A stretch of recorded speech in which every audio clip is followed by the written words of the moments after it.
অরণ্যের কথা শুনে আর ছবি দেখে কৃষ্ণেন্দু বলে, এসব কথা তুমি আমাকে কেন বলছো? আমি একে চিনি না।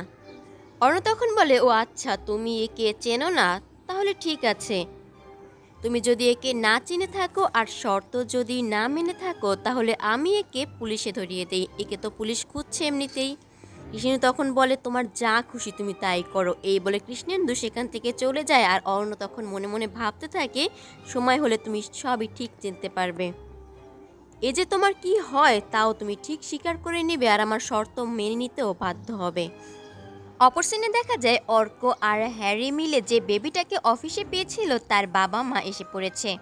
এইভাবে অফিসে রেখে যাওয়ার কারণ দিদুন জিজ্ঞেস করলে তারা বলে যে তাদের অবস্থা খুবই খারাপ ছিল। বেবিটার ভরণ পোষণ করতে তাদের অনেক অসুবিধে হয়ে যাচ্ছিল, তাই তারা এইভাবে রেখে গিয়েছিল। আর তারা জানতো এখানে রেখে গেলে বেবিটা ভালোই থাকবে। এই বাড়ির মানুষজন অনেক ভালো, সেটা তারা আগে থেকেই জানতো।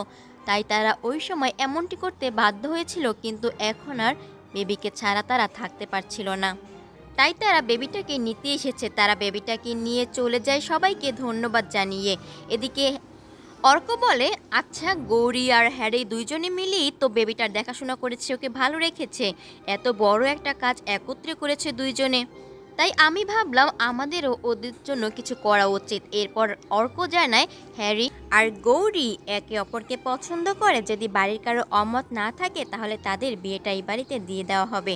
তখন সবাই সম্মতি জানালেও গৌরীর মা বলে, এতে আমার আপত্তি আছে, ঘোর আপত্তি।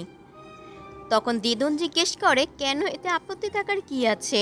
এদিকে পরমজিৎ হ্যারির সাপোর্ট করতে থাকে আর আপত্তি করার কারণ জানতে চাইলে গৌরীর মা তখন জানায়, হ্যারি একদমই উড়ু উড়ু প্রকৃতির, চাকরিও সবেমাত্র নিয়েছে, এরপর কি করবে, স্থির হয়ে থাকবে কিনা তার কি নিশ্চয়তা আছে? বিয়েটা কি এত সহজ কথা নাকি? সেই মূর্তি অরণ্য সেখানে এসে পড়ে আর সে জানায় সে হ্যারির নিশ্চয়তা নিজে দিবে। সে তার কোম্পানিতে ভালো একটা পোস্টে হ্যারিকে কাজ দিবে আর হ্যারির নামে প্রপার্টির শেয়ারও রাখবে। হ্যারির নামে একটা শেয়ার লিখে দিবে। এরপর কি গৌরীর মায়ের কোনো আপত্তি আছে? গৌরীর মা তখন জানায়, এত বড় দায়িত্ব যখন তুমি বাবা নিচ্ছ, তাহলে আমার আর কি বা আপত্তি করার থাকতে পারে। তখন এই শুনে বাড়ির সবাই খুবই খুশি হয়ে যায়। অপর সিনে দেখা যায় কৃষ্ণেন্দু একটি খাতায় অরণ্যর নাম লিখে বারবার কেটে দিচ্ছে আর বলছে, অরণ্য যদি না থাকে তাহলে এই প্রপার্টি আমার, অফিস আমার, পাখিও আমার। কি ভেবেছেটা কি ও? ও আমার বাবুকে কিডন্যাপ করিয়ে রেখেছে, তার মানে ও সবটা জিতে গেছে? কোনো দিনও না। আমার বাবুকে তো আমি ফিরিয়ে আনবই, আর এই সব কিছু আমারই থাকবে। শুধু থাকবে না তুমি, হ্যাঁ অরণ্য, শুধু তুমি থাকবে না।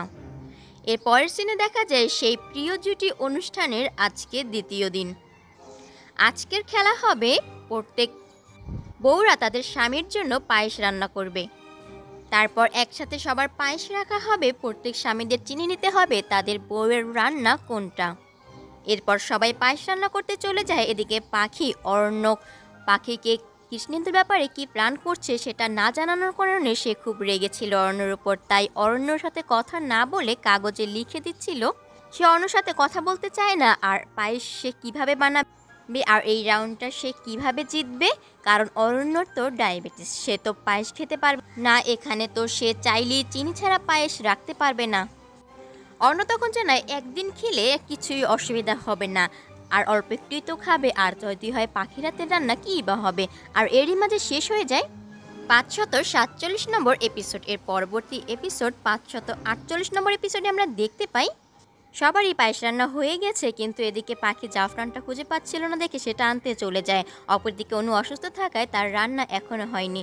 তখন কৃষ্ণেন্দু এসে অনুকে বলে অনু যেন সেখান থেকে চলে যায়, কৃষ্ণেন্দু বাকিটা সামলে নিবে। অনুকে জোর করে অনু সেখান থেকে বের হলে কৃষ্ণেন্দু এই ফাঁকে পাখির রান্না করা পায়েসে পয়জন মিশিয়ে দেয়, যাতে এই পায়েসটা খেয়ে অরণ্যর মৃত্যু হয়।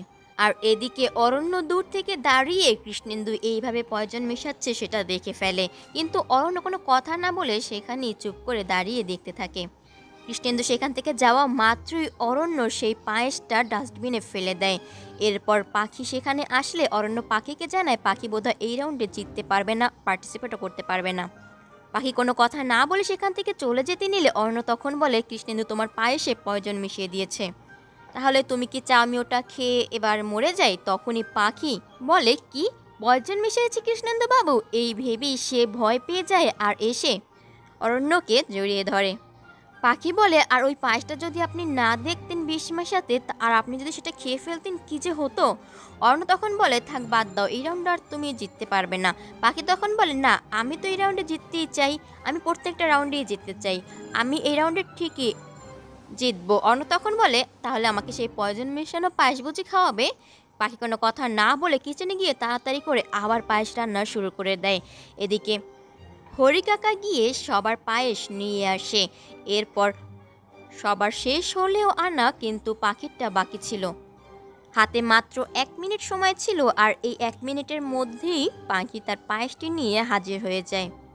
যেহেতু প্রথম রাউন্ডে অরণ্য জিতেছিল, তাই অরণ্যরই প্রথম পার্টিসিপেট করার কথা। অরণ্যকে ডাকা হলে সে চলে যায় মঞ্চে। এরপর তাকে বলা হয় কোন পায়েসটি পাখির রান্না করা। সে ভালোভাবে দেখে মুখে না নিয়েই শুধুমাত্র দেখিয়ে বলে দেয় এই পায়েসটা। তখন উপস্থাপিকা বলে, আপনি তো মুখে দিয়ে দেখলেন না, কি করে বুঝলেন যে এই পায়েসটা? অর্ণ তখন বলে, আপনি তো নিশ্চয়ই কোথাও না কোথাও নাম লিখে রেখেছেন, আপনিই মিলিয়ে নিন। এরপর দেখা যায় সত্যি সেই পায়েসটা পাখিরই ছিল। উপস্থাপিকা অরণ্যের এরকম ট্যালেন্ট আর ভালোবাসা দেখে অরণ্যকে বাহবা দিতে শুরু করে। তখন কৃষ্ণেন্দু বলে, তাই এত কষ্ট করে তোমার জন্য পায়েস রান্না করা হলো আর তুমি পায়েসটি খাবে না? না না, সেটা কি করে মেনে নেওয়া যায়? অর্ণ তখন বলে, হ্যাঁ আমি অবশ্যই খাবো, খাবো না কেন? এই বলি সে পায়েসটি উঠিয়ে মুখে তুলে নেয়। এরপর পাখির দিকে তাকিয়ে বলে, ওয়াও দারুণ হয়েছে। পাখিও তাকে ধন্যবাদ জানায়। এদিকে কৃষ্ণেন্দু মনে মনে ভাবে, পায়েসটা খাওয়ার পরও শালাবাবুর কিচ্ছু হলো না। তখনই পাখিকে কৃষ্ণেন্দু জিজ্ঞেস করে, পায়েসটা ঠিকঠাক ছিল? পাখি তখন বলে, হ্যাঁ আমি রান্না করেছি আমার স্বামীর জন্য, সেটা ঠিকঠাক থাকবে না তা কি করে হয় বলুন তো? অপরদিকে অনুর গিল্টি ফিলিং হচ্ছিল, কারণ তার পায়েসটি পুড়ে গিয়েছিল। এই সময়ের মধ্যে তার আর রান্না করা সম্ভব ছিল না, কিন্তু সে যদি এখন এই খেলায় অংশগ্রহণ না করে তাহলে সে বাদ পড়ে যাবে। তাই সে বাধ্য হয়ে পাখির পায়েস থেকে এক বাটি পায়েস তুলে এনে এখানে দিয়েছিল। পাখিকে সেই কথা জানায় আর পাখির কাছে ক্ষমা চেয়ে নেয়। পাখি তখন মনে মনে ভাবতে থাকে, আমার পাশে তো কৃষ্ণেন্দুবাবু বিষ মিশিয়েছিলেন, আমি তো পরে পায়েস রান্না করে এনেছিলাম, আর অন্যদি আগের পায়েসটা থেকেই এনেছিল, তার মানে অন্যদি বিষ মেশানো পায়েস এনেছিল আর সেটা এখানেই আছে। পাখি জিজ্ঞেস করে, অন্যদি তুমি ওটা খাওনি তো? অনু তখন বলে, না পাখি, আমি তো সেটা খাইনি, আমি তো নিয়েই এখানে চলে এসেছি। এরপর পাখি বলতে যাবে যে কৃষ্ণেন্দু ওতে বিষ মিশিয়েছিল, কিন্তু না বলে থেমে যায়, কারণ এতে করে অনু কষ্ট পাবে আর এভাবে হয়তো বা বিশ্বাসও করবে না। পাখি তখন ভাবে, এরপর তো কৃষ্ণেন্দুবাবু মঞ্চে যাবেন, তার মানে সেই পায়েসটা যদি কৃষ্ণেন্দুবাবু খেয়ে ফেলেন কিংবা অন্য কেউ, যে খাবে সেই তো মৃত্যুবরণ করবে।